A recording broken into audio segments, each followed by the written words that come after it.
But of course, isa lang sa kanilang tatlo ang pipiliin para maging grand winner. Now the question on everyone's mind is, who walks away with 2 million pesos? Let's find out. Judges? Yes! Chikahan tayo ng chikahan! Okay, Chika na eto, chika. sandali simulan muna natin with good news. Diba the rest who went home got 50,000 pesos each? One of you will of course go home with a 2 million pesos. Pero the two na hindi magiging grand winner, meron kayong 100,000 pesos. Ay, ang bongga! Ganyan kabongga ang mga kapamilya.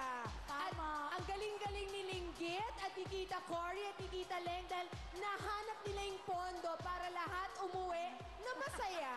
At nakikita ko ang saya-saya ni Tita Linggit ngayon. Super! Boss, sa'yo daw galing yung 100,000 Siya na naman. Boss, gusto ka namin tanungin lang bago natin i-announce kung sino na talaga ang ating grand winner. This experience in your more than, tama ba, kung 40 years in show business, ano bang nangyari? Binuhay ba yung katawang lupa mo? Ika nga ni Ai Ai. Tama.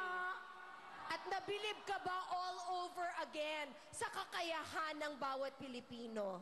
Totoo yan, ha? I'm so proud really to be a Filipino and to be a part of this show Correct. in showcasing to the world the best of the Filipino talents. So, Aya, you want to add to that? Ako ho talagang biluhay ang katawang lupa ko ng bawat Pilipino, ng ating mga contestant, at ako po ay talagang galak at proud na maging isang tunay na Pilipino. Ako naman ang sasabihin ko lang, maraming salamat sa tatlong kapatid ko, kay Ate, kay Pinky at kay Viel.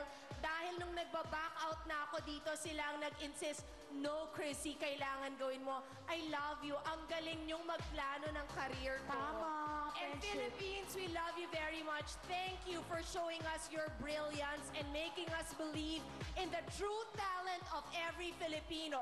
SGV, ma'am, may I have the envelope, please? Yes, ayan na! Excited na ba ang buong Araneta? Kami rin, excited na! Friendship, total naman, tinerorize natin siya.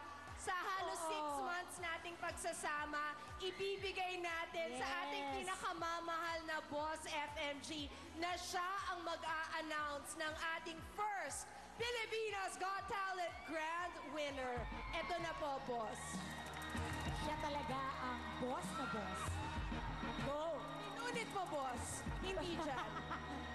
Pinuli. Ako na po. Go!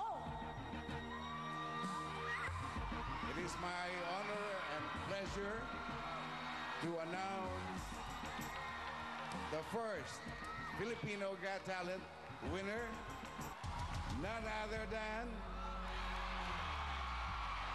Jovet.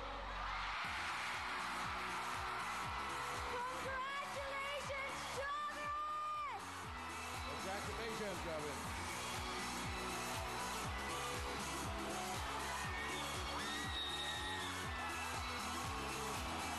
Our Filipinas Got Talent first grand winner, Jovet Valdivino!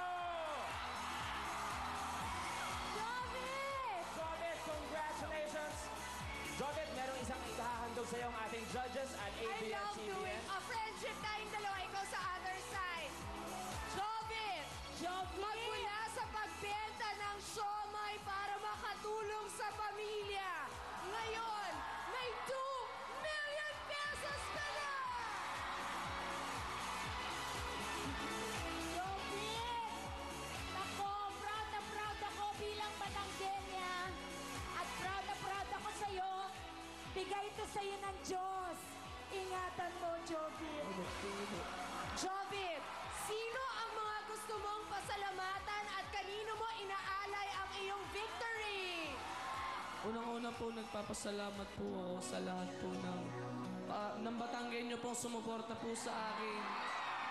Sa mga kamag-anak ko po at pamilya, lalo-lalo na po sa Jovit Natics Fans Club, sa TFC subscriber. Maraming salamat po. Jovid, para sa mga magulang mo din, di ba? At Opo. sa buong pamilya mo yan. Jovid, ngayon na ikaw na ang unang Pilipinas Got Talent Grand Winner, tatanungin ka namin, ano pa ang pangarap na natitira sa puso mo na pwedeng matupad ng ABS-CBN at lahat ng mga kapamilya mo? Magsabi ka na, lahat ng mga boss nakikinig. Tama. Go. Pangarap ko po matulungan po yung mga kapatid ko, mga gusto ko po mapag-aral. Anong show gusto mo maging parte? Mamili ka na. Gusto mo ba ng soap o noontime show? Gusto mo ba magka-teleserye na ang leading lady mo, si Sarah Geronimo? O gusto mo ba maging kaparte ng ASAP-XV? Sa PXB na yan, Jovi! O gusto mo ba ikaw na ang nasa Wawawi at goodbye na si Luis? Bye, Luis! Bye-bye! Bye-bye! Akin na ba Ano, yan? Jovit? Anong pinipili mo? Lahat po. Good luck sa'yo! Velasco Brothers, Baguio Metamorphosis, thank you very much for your time and talent. Thank you. You were fabulous. Judges, thank you very much. Luis, Billy, you did a wonderful job. Sa lahat ng bumubuo ng Pilipinas Got Talent, this was truly a difficult show to mount. Umikot tayo sa buong Pilipinas. Nagsimula tayo sa Cebu, umabot tayo sa Cagayan de Oro, nagpunta tayo ng Baguio at Batangas, boss. Umabot pa tayo hanggang sa Davao, and ngayon, nandito tayo sa Araneta Coliseum. Sa lahat ng bumubuo ng programang to, palakpakan natin ang staff, crew, technical, Maraming salamat po.